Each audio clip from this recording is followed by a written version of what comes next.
The Cavalcade of America, presented by DuPont.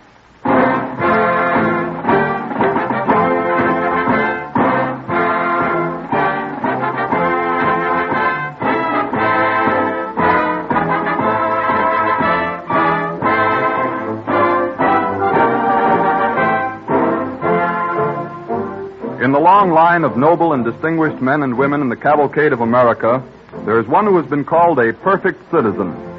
Although Stephen Girard is well known as the founder of Girard College in Philadelphia, people of today are not so familiar with his activities as merchant, philanthropist, banker, and patriot.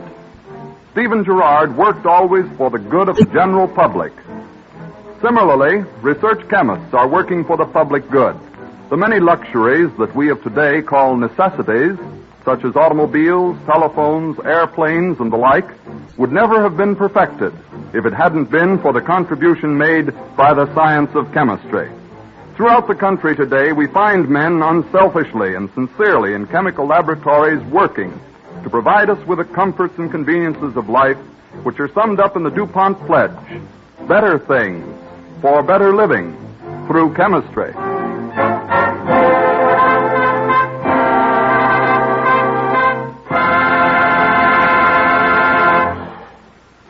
As an overture, Don Voorhees and the DuPont Cavalcade Orchestra play Jerome Kern's popular favorite from The Cat and the Fiddle, "The Night Was Made for Love."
The actions and motives in the life of any famous man are subject to varied interpretation, but careful research seems to affirm the facts of Stephen Girard's life substantially as we present them.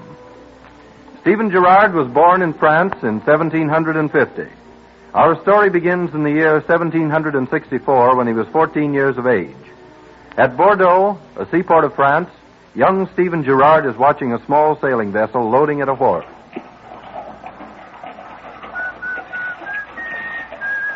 Hey there, young fella. Look lively there. You'll be loaded in the hole with those barrels if you don't get out of the way. Oh, pardon, monsieur. And what do you want around the dock, anyway? I wanted to see the captain of this vessel. Oh, the captain, huh? Well, I'm the captain. Speak up. I hear you're sailing for the West Indies, monsieur. Yes, we're casting off at the turn of the tide. That is great, sir. I was hoping you would. What's it to you, if I may ask? I'm so eager to go to sea, sir. I've been looking forward to it for a long time. And you have a mind to go with us, huh? Yes, sir. I want to ship aboard as cabin boy.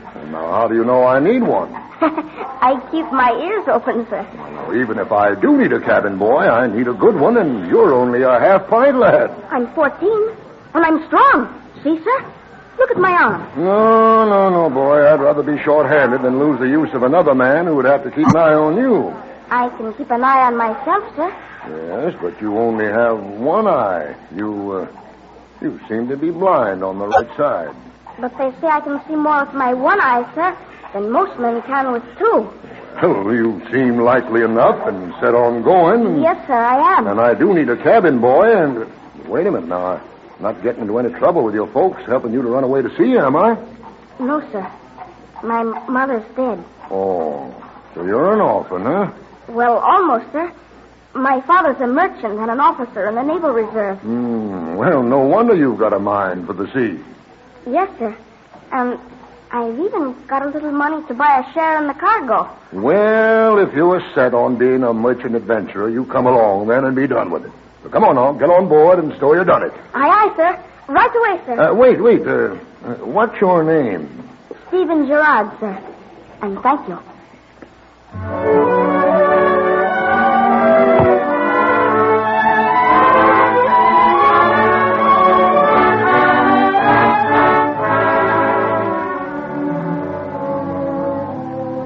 In the next few years, young Stephen sailed the Atlantic from France to the West Indies and up the coast of the British colonies in America. He lost no opportunity to improve himself, and in the next 12 years became a licensed pilot, a ship's officer, and finally, at 26, master of his own ship. In 1776, we find him on his own quarterdeck, sailing north past Cape Henlopen into Delaware Bay. Captain Girard? Yes, mate? Pardon, but are you not putting too far up into the bay, sir? Well, mate, I don't know any way of going up a river until you've gone all the way up its bay. But our cargo is marked for New York. I'm putting ashore in Philadelphia. Philadelphia, sir?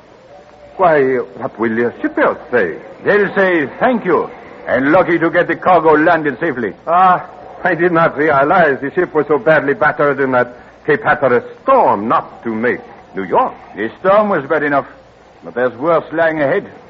What could be worse? A British blockade. Are we? I had forgotten the blockade, sir. Do you suppose the colonies will try to become independent of Great Britain? Yes, they have a chance of succeeding, as long as the British are outsailed. You really believe that, sir? So much so, mate, that I am planning to settle in this new country and throw my lot in with hers. That ship we outpointed to windward, rounding the Cape, was a British blockader. Are we? Passing her like that was an omen. You didn't know it, my friend, but I was saving my own property. I am no longer working for the shippers. Raymond. This is my own vessel. The cargo is mine. When we land in America, you and the rest of the crew can return to France at my expense. But I am going to settle in Philadelphia till the blockade is over.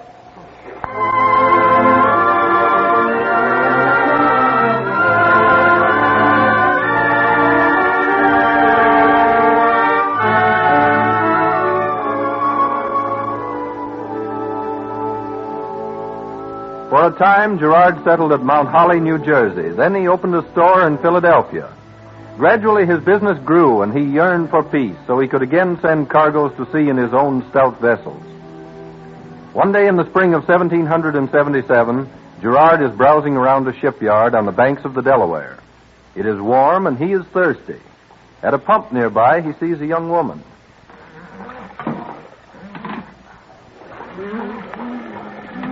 Pardon, mademoiselle. Let me work the pump handle for you. Thank you, but I've got the water flowing. It's no trouble to keep it going. Oh, please. It is easier for me than for you. All right, thank you. Why is a lovely young woman like you fetching water in a shipyard? No one has a better right. My father is the shipbuilder here. Oh? Well, then we ought to know each other better. My name is Stephen Girard. I'm Mary Lum. Well, Mr. Girard, you can stop pumping now. The pail's running over. What? So it is. Oh, where shall I carry it for you? Oh, I can manage very well myself, thank you. You Americans are all alike. So independent. Aren't you an American? No. Is there any reason why I should be? I can think of many. But it's none of my business. I wish it were.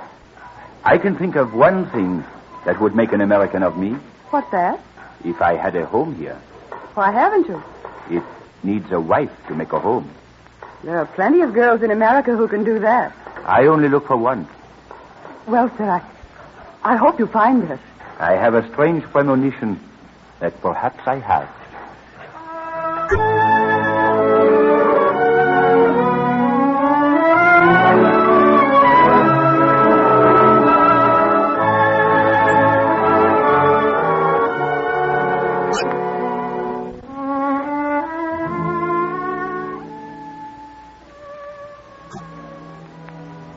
Stephen Girard and Mary Lum were married that June. And the next year, Girard became a citizen of the Commonwealth of Pennsylvania. After American independence had been recognized abroad, he bought and built several fine brigs and sent his cargoes to every port in the world. And through good judgment and skillful organization, he amassed a fortune. It is 1793. Philadelphia is the capital of the United States, and Washington is president. Girard, a widower now in vigorous middle age, sits in his office on Water Street. One of his supercargoes, a young man who acted as his commercial representative during a voyage, has just landed. He enters Girard's office to make his report. Well, Brent, welcome home. How was the voyage? Very successful, sir. But they say conditions in France are very bad. Where is the detailed report from my agent in Bordeaux? We didn't touch at Bordeaux, sir. What? But those were my orders. Yes, sir, I know, sir, but when we drew near France, we exchanged news with a ship returning to Boston and heard that the revolution there had burst all bounds and that everything was in chaos. So I ordered the captain to change his course to the north, and we put in at Bremerhaven. You disregarded my orders? Yes, sir. And a lucky thing I did. The market conditions were wonderfully favorable in Germany. I disposed of the whole cargo for 3 times what it could possibly have brought in France. But my ship Voltaire was in Bremerhaven. Yes, sir. We divided the cargo between us because there wasn't enough for both of us. Because you disobeyed orders. But I made you a fortune, sir, and perhaps even saved the ship and cargo from confiscation in France. But you've muddled my plans for my fleet. It'll take over a year to straighten them out. Well, the profit was so great, I couldn't see how it could possibly be a mistake. I overlook mistakes. But I have built up my business on absolute obedience to my orders. My success is built on my organization and on the speed with which I can act on shifting markets in every part of the world. I'd rather lose a whole cargo and a ship, too, than feel at any time that I didn't know where that ship was bound and what she'd do when she got there. There was a letter waiting for you in Bordeaux that would be worth 6 cargoes. Oh, I'll get it, sir, on the next voyage. There will be no next voyage for you, Mr. Brent. You mean, you have no further use for me? You will get your account settled and be paid off at once. But, Mr. Girard, what'll I do? Try to get your own ship and your own cargo. Perhaps then you will be able to follow your own judgment. But if you ever send out a supercargo of your own, I'm sure you'll tell him what I tell you. Break the owners, not your orders. I think I understand now, sir. Then I'll be glad to put in a good word for you, or help you with your own venture in your own ship. Oh, thank you, sir. Oh, that's very generous of you, sir. Well, it's what I consider a good business. On your own, I believe you'll be a keen merchant. If you need my help, let me know. Well, thank you, sir. I will. Is Mr. Girard in there? Yes, Mr. Helm, but I don't think he wants to be disturbed. He must be disturbed. Oh, Mr. Girard. Yes? Ah, Helm, come in. Shut the door as you go, Brent. Yes, sir. Well, Helm, how is business? How are you? I'm well, thank heaven. But I wish I could say as much for our fellow citizens. What do you mean? Yellow fever. Yellow fever again? Well, I've been so busy I didn't know. Is it bad? Looks like the worst we've ever had. The overseers of the poor have more than they can handle already. They've asked us merchants to help. I volunteered. Yellow fever. And it's over 2 months till frost. By that time, the Lord knows what'll happen. Already the people are in a panic. The government is moving far off town along the Schuylkill, keeping to the high ground. And the streets ought to be cleaned at once. What is being done to clear up the filth around the waterfront? Nothing. You must help us, Girard. You must do something. What has been suggested? There's to be a meeting tonight to discuss ways and means. Ways and means? What we need is action. What we need is volunteers. People who have some knowledge of this pestilence from the West Indies. Men who can take things calmly, not go around filling those who are well with panic and those who are sick with despair. We need volunteers like you, Girard. I am ready. But, Girard, your business... That can wait. The yellow fever will not.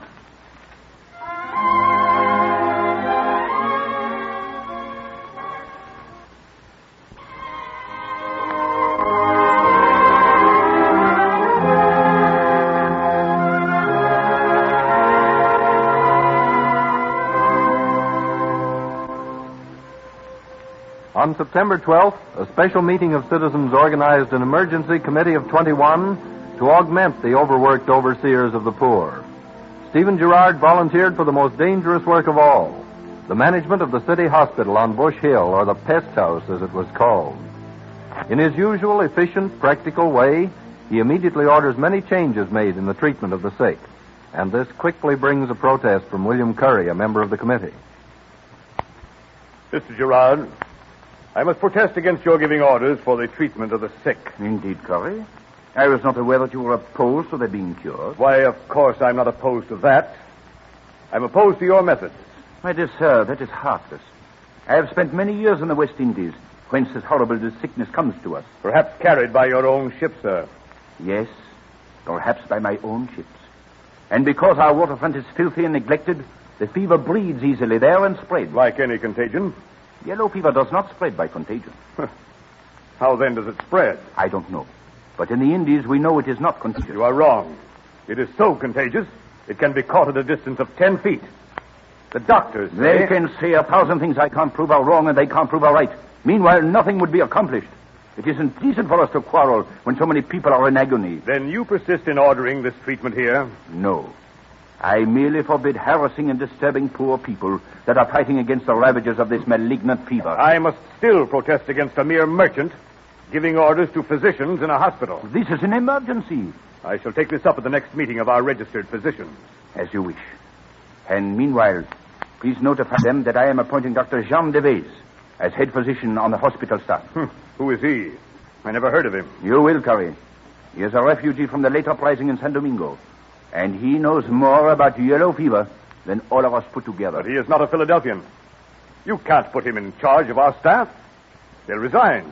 They will not be so rash as to refuse to help the sick on that account. Your mind is set on appointing Dr. Devez. It is. Please tell your committee. I shall. They'll never stand for this, I assure you, sir. I think you underestimate our humanity. And besides, not all of them are ambitious to be head of this hospital. Mr. Girard, I resent that.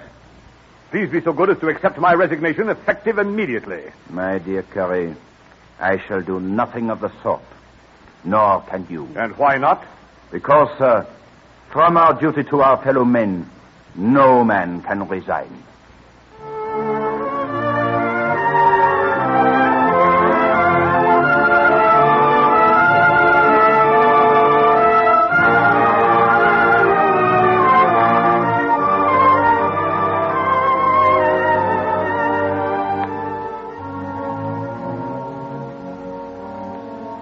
During the 2 months the scourge was at its height, Stephen Girard not only supervised the management of the place, but personally tended the sick, often doing the most humble duties of a hospital orderly.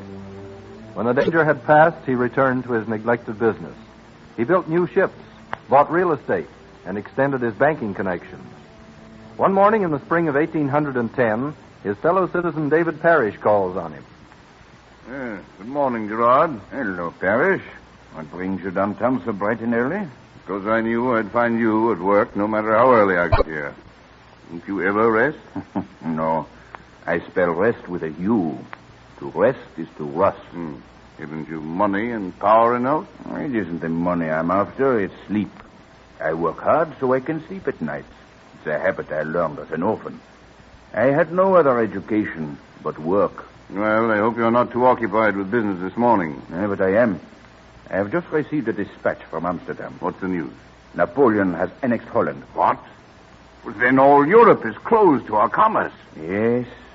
And my fine ship Montesquieu is loaded and ready to sail. You're lucky she isn't already on the high seas. She soon will be. But where'll you send her? To Valparaiso first, then to Canton. Good heaven, Girard. What daring. No, Parrish. Hardly any risk at all. I have already had excellent results in the Pacific trade from the Voltaire. And you certainly know your markets. Tell me, why do you name ships after the French philosophers?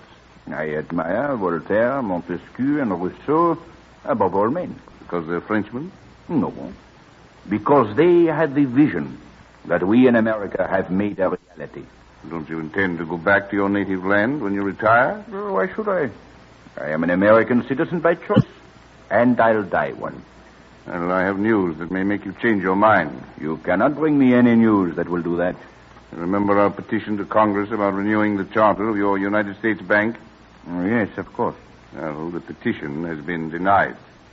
There will be no national bank? It must be dissolved when the charter expires next year. But we must have a bank. A strong, powerful bank. How else can the merchants of Philadelphia maintain the huge credits needed for doing our business all over the world? We'll have to use one of the 4 state banks here. Not strong enough. Scarcely known abroad. You see how your country acknowledges your loyalty? It runs you out of business. Not so easily as that. What do you propose to do? When the United States Bank is forced to close, I'll buy its building and all its assets. That will cost over $1 million. It'll be worth it. I can't think of any better way to spend the money. Who'll head that bank? I will. I'll call it the Bank of Stephen Girard. And in that case, sir, it will have unlimited credit in every corner of the globe.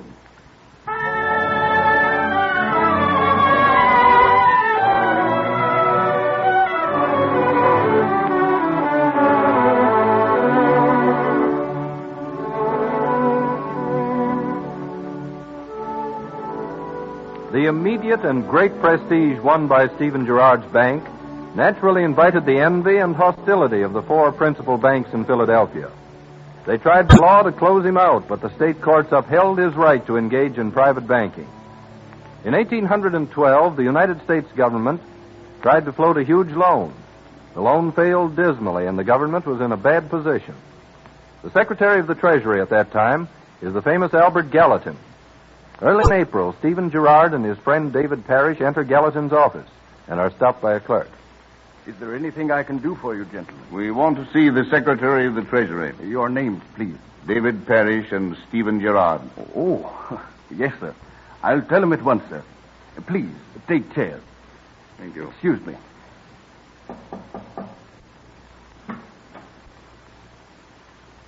Yeah, apparently money talks. Yes, Parrish. But maybe our dulcet banknotes will fall on deaf ears. Maybe you brought me on a wild goose chase. There was a rumor on the exchange yesterday that the government is practically without funds. That's almost unbelievable. The credit of a country like this ought to be unlimited. Excuse me, gentlemen. Mr. Gallatin will see you at once. Splendid. This way, please. Right through this door. Mr. Parrish and Mr. Girard. Gentlemen, I am glad to see you. Very glad. How do you do, sir? I don't believe you've met your former fellow countryman, Mr. Girard. I have looked forward to it. I am delighted, sir. We are still fellow countrymen, I think, in America. I am honored to make your acquaintance. I am afraid I will soon be quite without honor in this country, sir. The new government loan is a complete failure. Perhaps it's too soon to say that, sir. No, Mr. Parrish. We have raised only $6 million. There is yet another $10 million to raise. We might as well try to raise the bottom of the ocean. All possible sources have been exhausted. All except one, Mr. Gallatin. Indeed? Yes. A private syndicate I have formed with John Jacob Astor and Stephen Girard. What? The two richest men in America? We're prepared to bid on the loan, though the largest burden falls on Girard. How much of it will you subscribe? All of it, Mr. Gallatin? The whole 10 million? Yes. We'll finance it through Girard's bank. You believe you can sell it to the public? Girard's endorsement will go a long way with the people. What is not disposed of, I am perfectly willing to hold. I have no words to express my gratitude. The government will be eternally in your debt. I mean that figuratively, of course, for the loan will be paid off in full when due. Both Astor and I am confident of that. I believe there is no better investment in the world than America. And I agree. It is strange that we three, you, Parrish, and I, who were born on the European continent, should have more faith in our adopted country than many whose families have lived here nearly 200 years. You at least have served the nation well, Mr. Gallatin. But I am only a private citizen. Many of us serve the government as best we can in public office, Mr. Girard. But you serve your country better than us all, as the perfect citizen.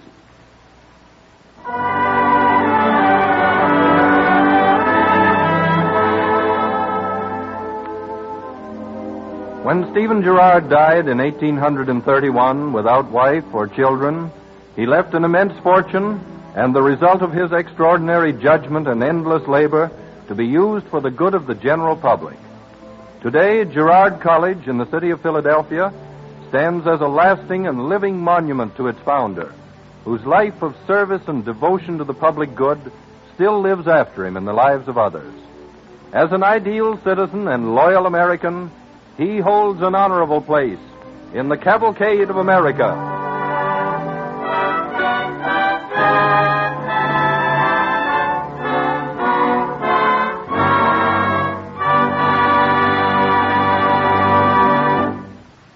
More than 135,000 people gathered near Columbus, Ohio last summer to see a young farmer from Iowa defeat all rivals and win the corn husking championship of the United States. His winning speed was 1,472 pounds in an 80-minute period. That's fast work. Yet if he could carry on at top speed 8 hours a day, it would take him 28 years to supply the corn products needed by the DuPont Company in a single year. What, you may ask, happens to all these corn products? One of the most important uses is in finishes such as Duco. These finishes protect and beautify your furniture and household appliances such as clocks, washing machines, scales, and carpet sweepers. They make the gleaming beauty of your automobile last longer.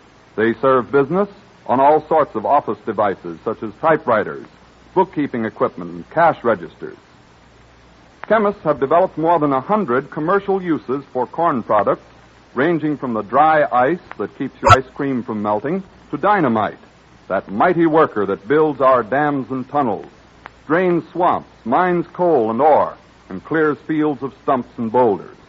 And corn is but one of many agricultural materials which the chemist has utilized in creating valuable new products.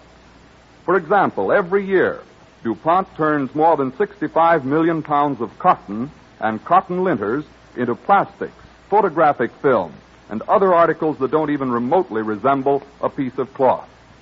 Thousands of acres of land are now engaged in raising soybeans, flaxseed, tongue nuts, and other agricultural raw materials for chemical products. Indeed, chemistry has become one of the farmers' best customers. Yet the benefits of this new partnership extend far beyond any single group. The chemist is using farm crops to create new comforts and conveniences for everyone, improving existing products or creating new ones, thereby continuing to provide, as DuPont phrases it, better things for better living through chemistry. The life of James Fenimore Cooper, pioneer among American novelists, with dramatic scenes from one of his most famous stories, will be the subject of the broadcast when next week at this same time, DuPont again presents the Cavalcade of America. This is the Columbia Broadcasting System.